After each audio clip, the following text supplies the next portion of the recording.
Hello दोस्तों। मेरा नाम है औरंगज़ेब और जैसे कि आपको पता है कि एक मुकम्मल सीरीज़ शुरू की है मैंने कोड ऑफ सिविल प्रोसीजर के मुतालिक, जिसमें मैं बाकायदा कोड ऑफ सिविल प्रोसीजर के सेक्शन नंबर 1 से लेकर सेक्शन लास्ट 151 तक बाकायदा एक वीडियो सीरीज़ स्टार्ट की है, जो कि यूट्यूब और फेसबुक चैनल पर मौजूद है। अब तक की सेक्शंस वाइज, जिसमें बाकायदा एक ना सिर्फ लेक्चर सीरीज शुरू की है बल्कि एक मुकम्मल कोर्स स्टार्ट किया हुआ है, जिसमें आप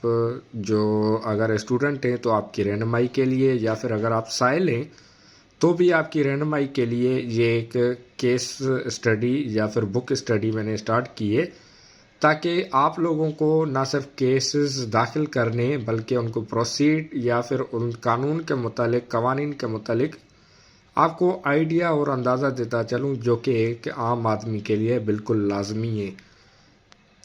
तो वीडियो को स्टार्ट करने से पहले जैसे आपको हमेशा एक दरख्वास्त करता हूँ कि काइंडली चैनल को सब्सक्राइब करें और वीडियो को लाइक और दूसरों के साथ शेयर ज़रूर करें, ताकि दूसरों की भी रहनुमाई और मेरे ये वीडियोस बनाने का मकसद पूरा हो सके। तो आप देख सकते हैं कि मैंने अपना विजिटिंग कार्ड भी आपके सामने रखा हुआ है। आप मेरा मोबाइल नंबर, ऑफिस विज़िट कर सकते हैं, या फिर इसी वीडियो में आप कमेंट सेक्शन में आप मुझसे कांटेक्ट कर सकते हैं। तो स्टार्ट करते हैं सेक्शन 25, जो कि आप देख सकते हैं कि power of provincial government transfer suits. सूबाई हुकूमत के जो अख्तियारात थे केसेस मुंतकिल करने के, वो ख़त्म किए गए हैं। मतलब इससे पहले सूबाई हुकूमत को अख्तियारात थे कि वो केस दाखिल करने के बाद जो केस दाखिल होता है उसको मुंतकिल भी कर सकते थे। तो बढ़ते हैं आगे और सेक्शन नंबर 26 के मुतालिक देख लेते हैं कि इंस्टीट्यूशन ऑफ सूट्स, केसेस दाखिल करने के या फिर केस दाखिल करना। Every suit shall B instituted by the presentation, her case दाखिल किया जाएगा प्रेजेंटेशन के ज़रिए, मतलब हाजिर किया जाएगा ऑफ अ प्लेंट पर प्रिंट करके, or in such other manner as may be prescribed, या फिर किसी और ज़राए से जो कि बयान किया गया हो।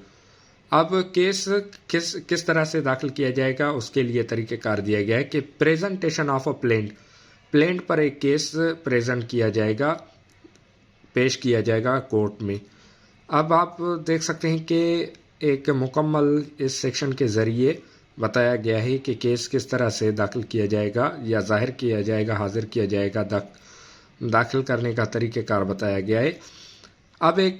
जो केस का तरीक़ेकार वही इसी सेक्शन में बताया गया है कि प्लेंट बाकायदा बनाई जाएगी और फिर वो कोर्ट में पेश की जाएगी। सेक्शन 27 सेक्शन के मुताबिक समन्स टू डिफेंडेंट्स को समन्स जारी करने का तरीक़ेकार या summons. Where a suit has been duly instituted, जब एक केस बाकायदा दाखिल किया गया है, a summons may be issued to the defendant to appear, defendant को समन जारी किया जाएगा कि अपीयर हो, हाजिर हो, एंड आंसर द क्लेम, और जवाब दे जो दावा किया गया है, and may be served in manner prescribed, या फिर समन्स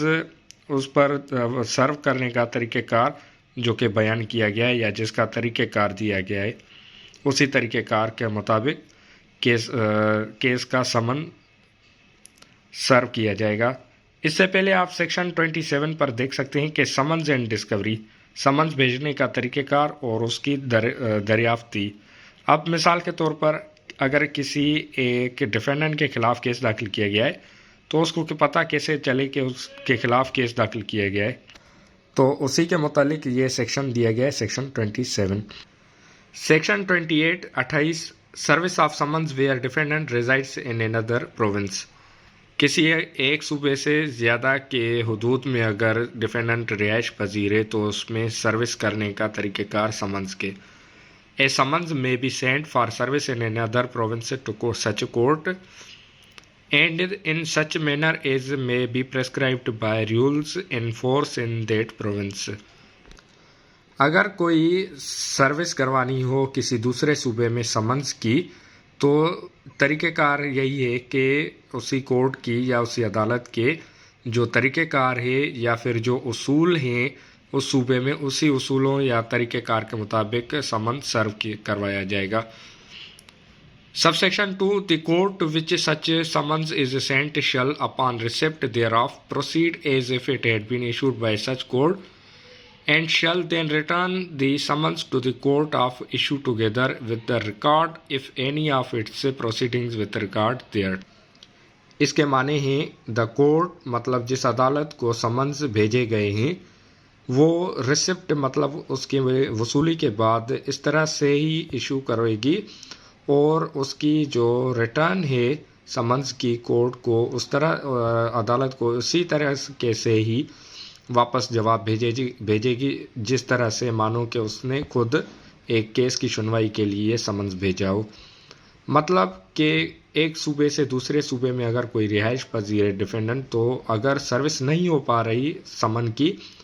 तो उस सूरत में जो तरीक़ेकार है वो इस तरह से होगा कि उस सूबे की दूसरे सूबे की जो अदालत है उसके ज़रिए समन सर्व करवाया जाएगा और जो तरीक़ेकार है वो इस तरह से होगा जो वहाँ पर राइज है। सेक्शन 29 सर्विस ऑफ फॉरेन समन्सेस, गैर मुल्की समन्स सर्व करवाने का तरीक़ेकार।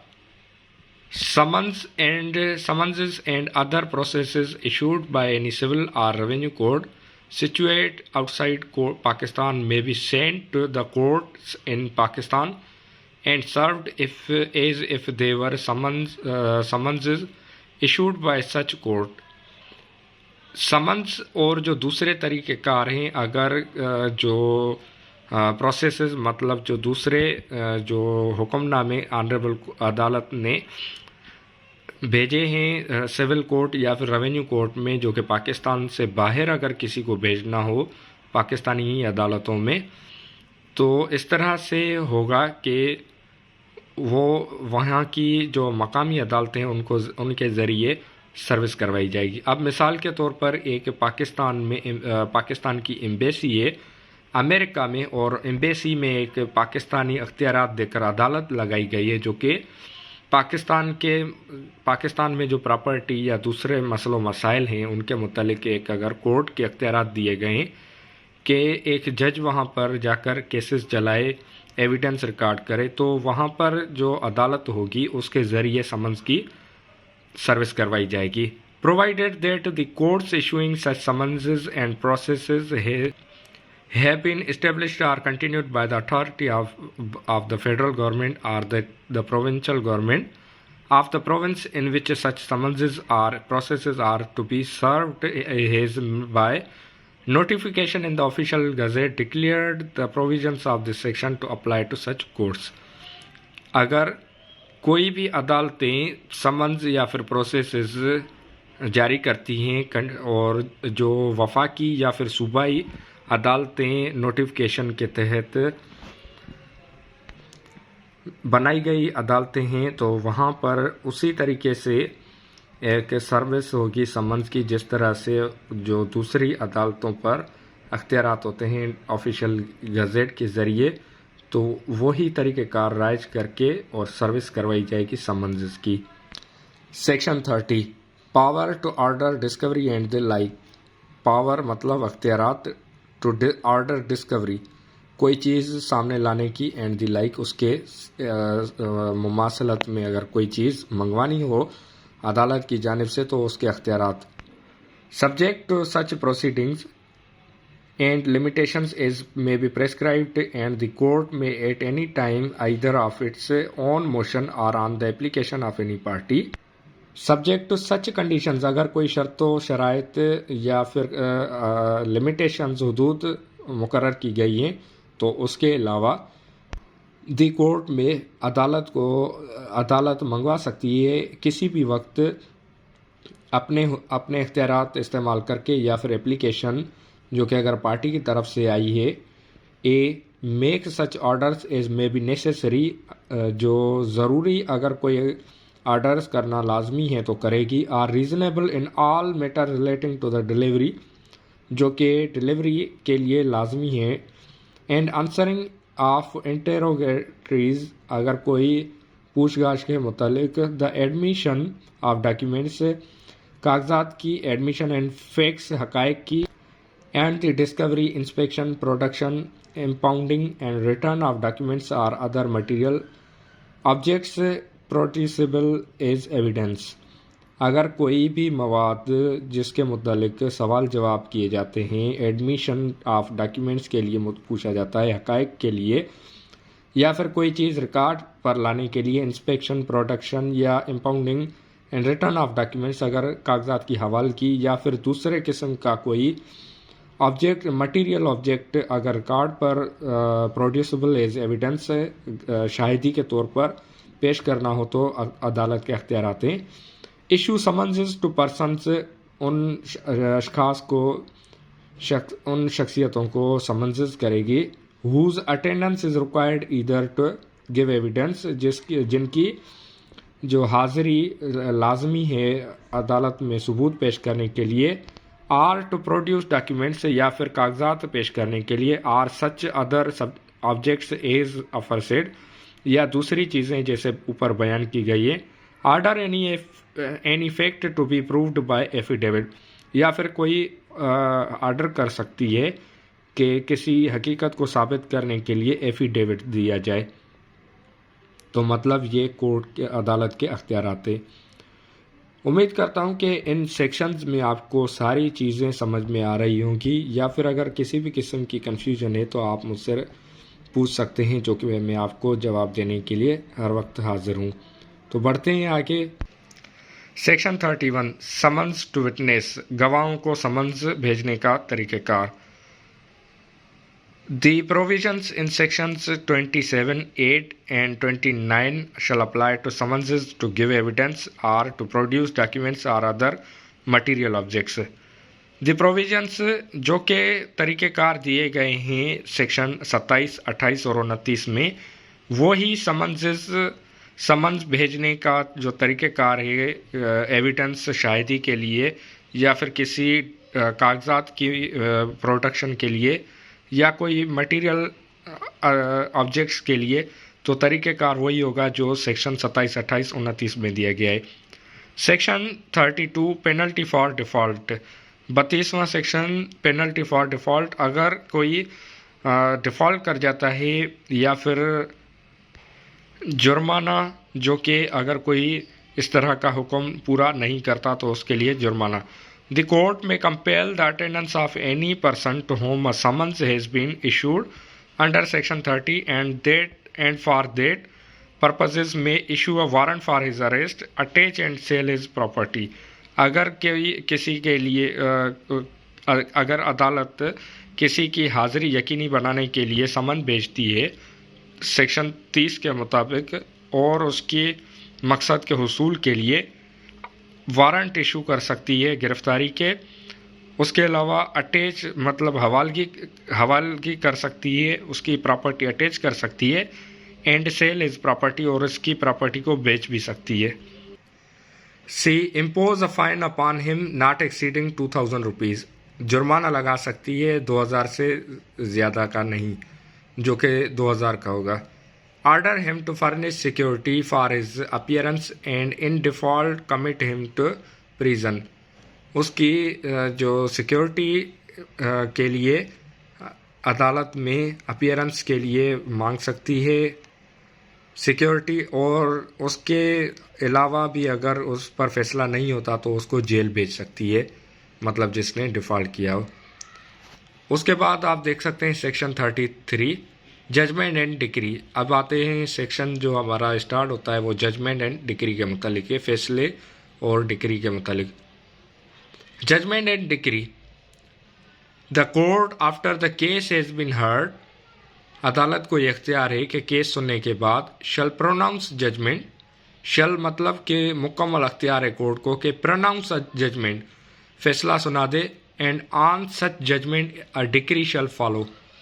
उस जजमेंट के बुनियाद पर डिक्री जारी की जाएगी या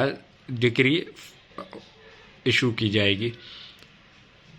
तो आपने देखा कि सेक्शन 33 के मुताबिक अदालत को अख्तियार है कि केस सुनने के बाद बाकायदा से जजमेंट और डिक्री जारी कर सकती है। बढ़ते हैं आगे। इंटरेस्ट, सेक्शन 33 के बाद section 34 33 interest where and in so far as a decree is for the payment of money। अगर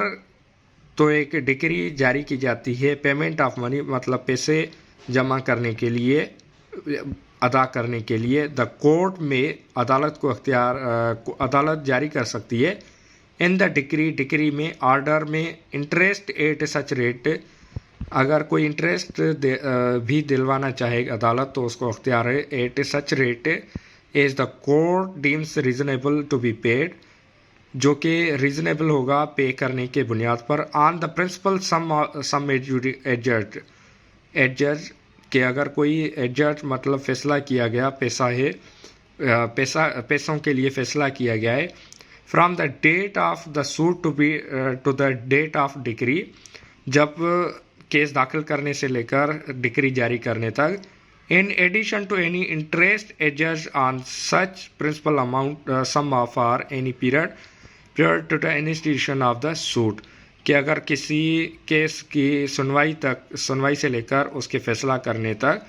कोई पैसे बनते हैं तो वो उनको दिलवाएगी। विथ फर्दर इंटरेस्ट, अगर कोई उससे अलावा भी इंटरेस्ट बनता है, at such rate is the court deems reasonable on the aggregate sum सो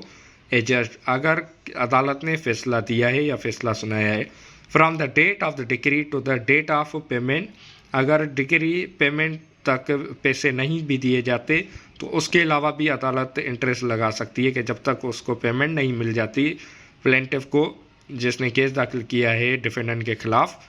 तो उस पर भी इंटरेस्ट लग सकता है या इंटरेस्ट दिलवा सकती है। Or to such earlier date as the court thinks fit, या फिर उससे पहले अगर अदालत बेहतर समझती है। Where such a decree is silent with respect to the payment of further interest on such aggregate sum as aforesaid from the date of the decree to,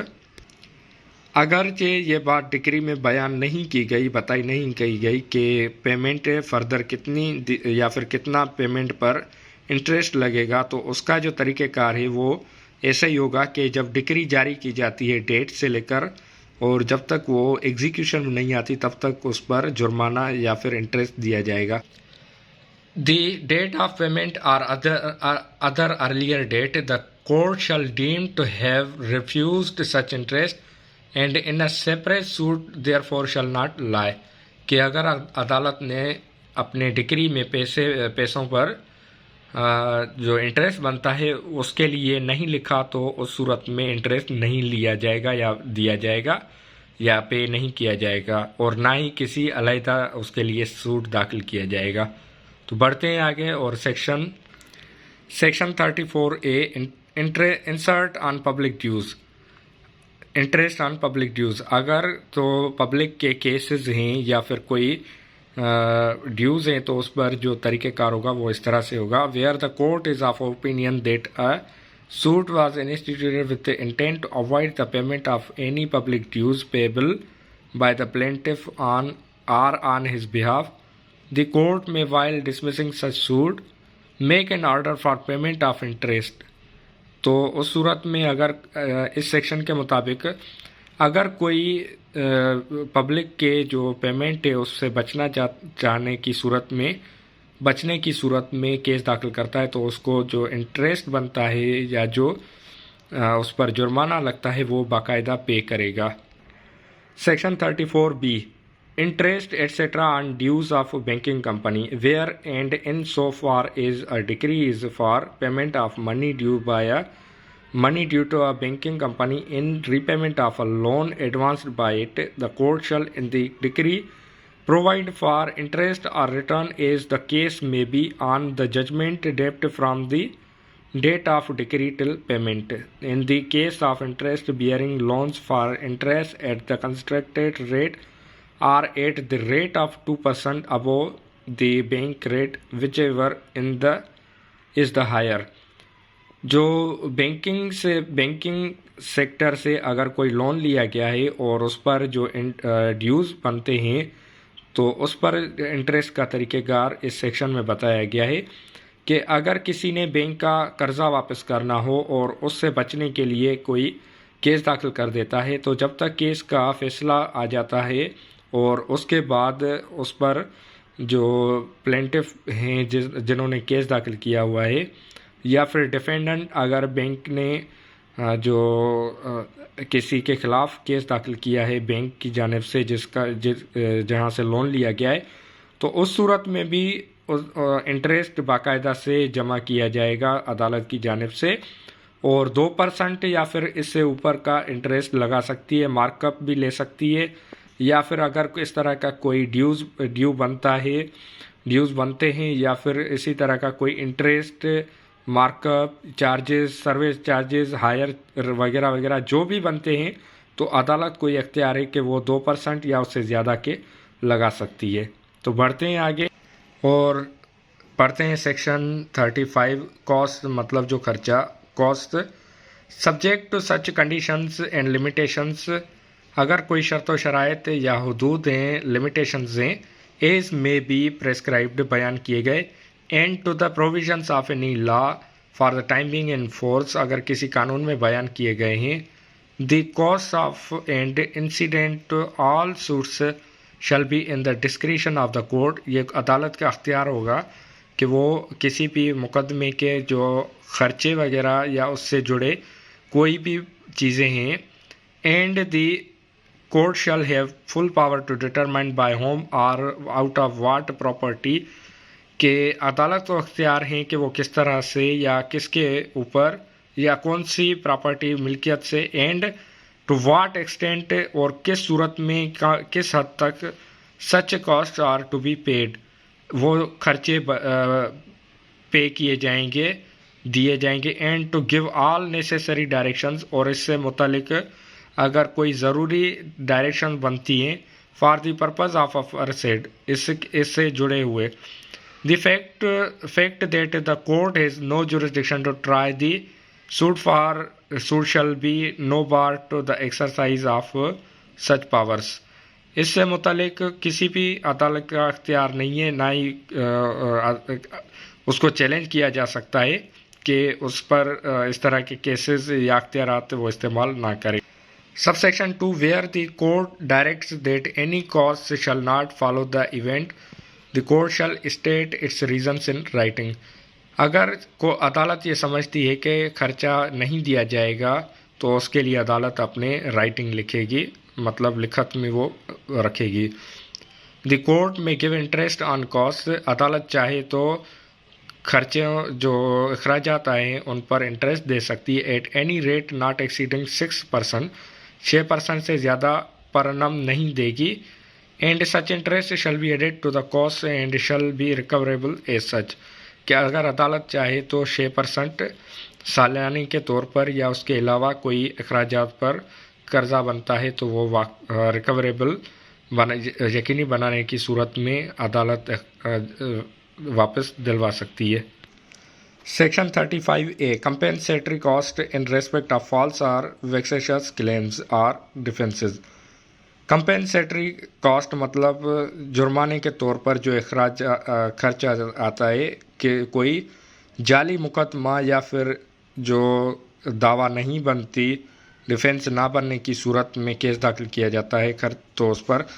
खर्चा दिलवाया जाएगा अदालत की जानिब से। If any suit or other proceeding including an execution proceeding not being an appeal or any other objects objects to the claim or defense on the ground that the claim or defense or any part of it is against the objector false or vexatious to the knowledge of the party by whom it has been put forward, and if thereafter is against the objector, such claim or defense is disallowed, abandoned, or withdrawn in whole or in part, the court, if the objection has been taken at the earliest opportunity, and if it is satisfied of the justice thereof, may, after recording its reasons for holding such claim or defense to be false or vexatious, make an order for the payment to the objector by the party by whom such claim or defense has been put forward of costs by way of compensation। अगर अदालत समझती है कि कोई जानबूझकर जाली मुकदमा दाखिल किया गया है तो उस सूरत में अदालत लाजमन जुर्माने के तौर पर अखराजात जो आते हैं केस दाखिल करने पर वो दिलवाएगी। No court shall make any such order for the payment of an amount exceeding 25,000 25,000 तक अख्तियारात अदालत को कि अखराजात दिलवा सकती है एज ए पेक्यूनियरी जुरिस्डिक्शन।